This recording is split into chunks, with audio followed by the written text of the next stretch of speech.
molecule occurs from pyruvate, other non-carbohydrate precursors, and even in non-photosynthetic organisms.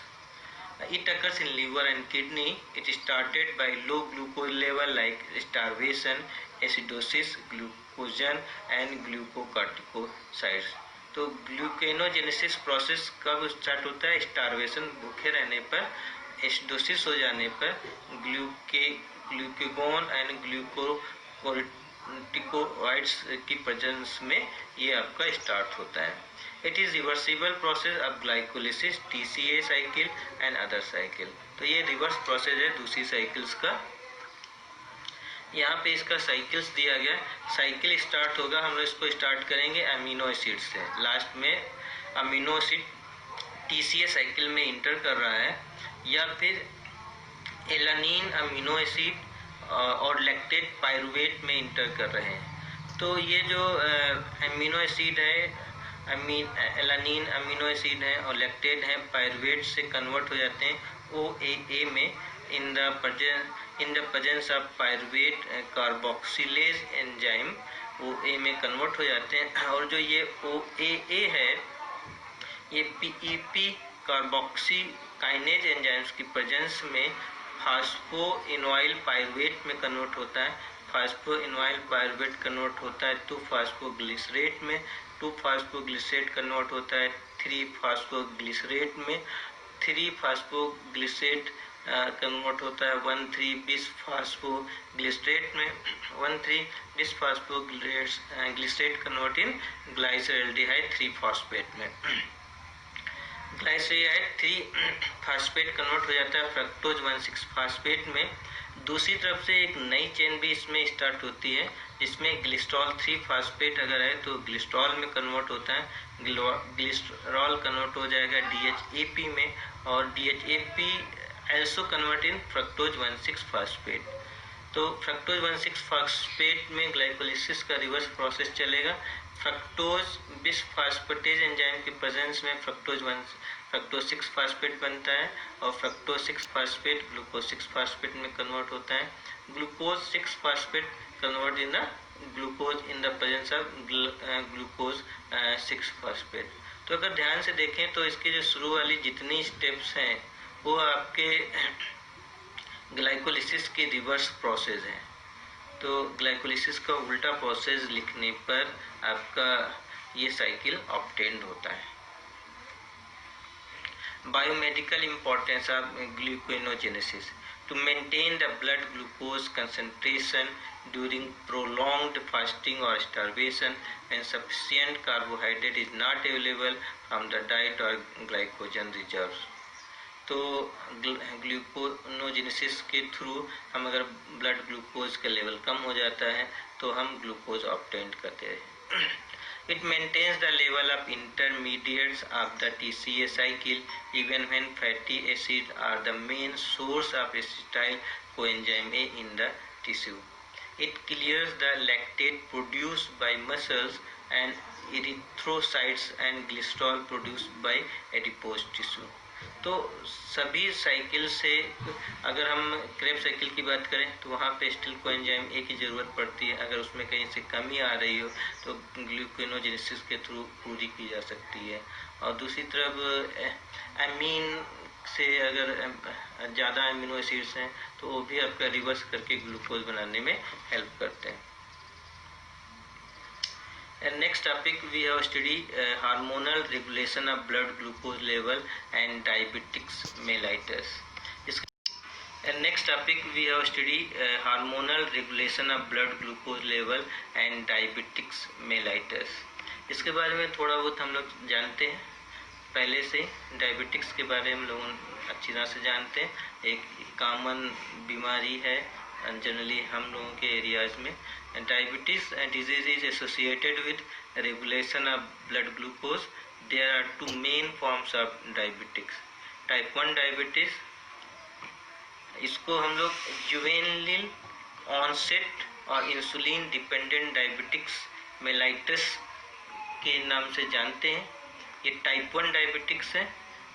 Type 1 diabetics people can not produce insulin and need insulin injection. तो type 1 is a important word जिसमें insulin बिल्कुल नहीं बनती, इन लोगों को insulin injection देना पड़ता है।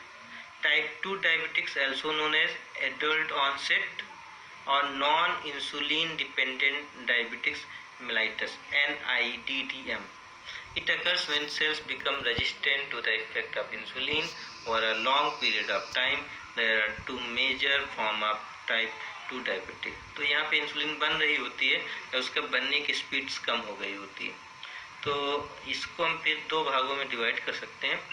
Late onset associated with obesity with depend on obesity. जो मोटे लोग होते हैं तो उनके जो डायबिटिक होती है उसको late onset associated with obesity कहते हैं, और दूसरा late onset not associated with obesity.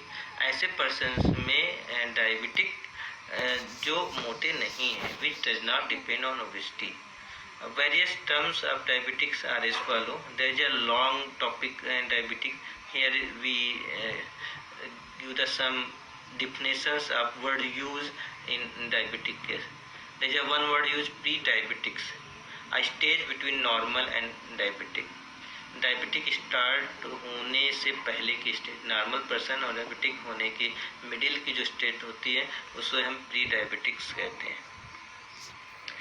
Impaired fasting glucose IFG, normal fasting plasma glucose range. Generally क्या होता है, जो हम लोग फास्टिंग ग्लूकोज सुबह मॉर्निंग में ग्लूकोज लेवल अगर मेजर करते हैं तो उसको हम लोग इम्पेयर्ड फास्टिंग ग्लूकोज कहते हैं IFG। Normal fasting plasma glucose range जो होती है 100 से 125 मिलीग्राम पर डेसीलीटर होती है, और दूसरा impaired glucose tolerance slightly higher than normal glucose level 140 to 199 milligram per decilitre after 2 hour after taking 75 gram of glucose. तो अगर फास्ट ग्लूकोज मेजर किया गया है उसके बाद 75 ग्राम ग्लूकोज दे करके फिर 2 घंटे के बाद ग्लूकोज मेजर करते हैं तो उसे हम इम्पेयर्ड ग्लूकोज टॉलरेंस के नाम से जानते हैं IGT, और जो इसकी रेंज है 140 से 199 मिलीग्राम पर डेसीलीटर के बीच में होनी चाहिए एक नॉर्मल पर्सन में। Next term use oral glucose tolerance test OGIT, a test of glucose level after 2 hours after intake of 75 gram of glucose. इस टेस्ट को हम OGIT टेस्ट के नाम से जानते हैं। Glycated haemoglobin, glucose derived products of normal adult haemoglobin, symbol use HB, is known as glycated hemoglobin, example HbA1c, used to study glucose level. Sometimes fructosamine can also use instead of HbA1c. तो ये technique है, हम लोग ग्लाइकोनेटेड haemoglobin की quantity पता लगा के glucose level की स्टडी करते हैं। कुछ टेस्ट में हम लोग इसके स्थान पे फ्रक्टोजामीन को भी हम टेस्ट करके पता लगाते हैं कि ग्लूकोज का लेवल क्या है। Micro albuminuria, increase of albumin excretion in diabetic patients more than normal range is called microalbuminuria, और जिसकी रेंज होती है 2.5 से लेकर 3 मिलीग्राम पर डेसीलीटर होती है। Plasma C peptide, this peptide is obtained by the cleavage of pre-pro-insulin. Pre-pro-insulin के obtained होने पर को प्लाज्मा C पेप्टाइड्स कहते हैं। Metabolic changes in diabetics. Hyperglycemia. Hyperglycemia refers to high levels of sugar or glucose in the blood. It occurs when the body does not produce or use enough insulin, which is a hormone that absorbs glucose into cells for use as energy. Hyperglycemia एक condition है जिसमें आपका sugar और glucose level blood stream में ज़्यादा हो जाता है। Ketoacidosis in diabetics, presence of excess ketone bodies in the blood is observed. अगर कीटोन बॉडीज ज़्यादा हो जाती हैं तो ऐसी कंडीशन को कीटोएसिडोसिस कहा जाता है। Hyper triglyceridemia in diabetics, increased level of triglycerides are observed. अगर ट्राइग्लिसराइड्स फैट्स ज़्यादा क्वांटिटी में हो जाते हैं तो ऐसी कंडीशन हाइपर ट्राइग्लाइसेरीमिया कहलाती है।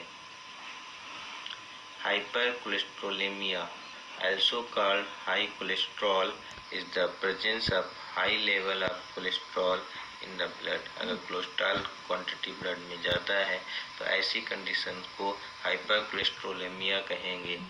Hypoglycaemia, a condition when blood glucose level fall below 45 milligram per deciliter of a person.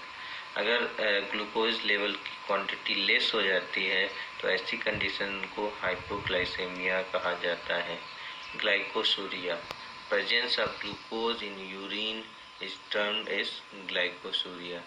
अगर यूरिन में ग्लूकोज आने लगे तो वो कंडीशन आपकी ग्लाइकोसूरिया कहलाती है। Causes of diabetics, main factors are heredity and obesity. Various other factors are age, faculty, immune system, physical trauma, drugs, pregnancy, and viruses. Regulation of blood glucose level. The pancreas has a major role in controlling blood glucose level. The islets of Langerhans monitor the concentration of blood glucose during sudden change in blood glucose level. Either alpha cell or beta cell are activated to release hormones like insulin to respond and return the blood glucose concentration in normal level. तो आपकी body part pancreas में islets of Langerhans हैं। इसमें 2 types की cell होती हैं, alpha cells और beta cell. Beta cell insulin produce करती है जो कि ब्लड को रेगुलेट करने में हेल्प करता है। Insulin is a peptide hormone produced in beta cell of islets of Langerhans. It regulates the metabolism of carbohydrates and fats by enhancing the formation of glycogen, protein, lipids and amino acid from excess blood glucose. जब blood glucose access हो जाता है तो उस condition में insulin इसे glycogens में या प्रोटीन्स, लिपिड या अमीनो एसिड में कन्वर्ट करने के प्रोसेस के इंस्ट्रक्शन को स्टार्ट करता है।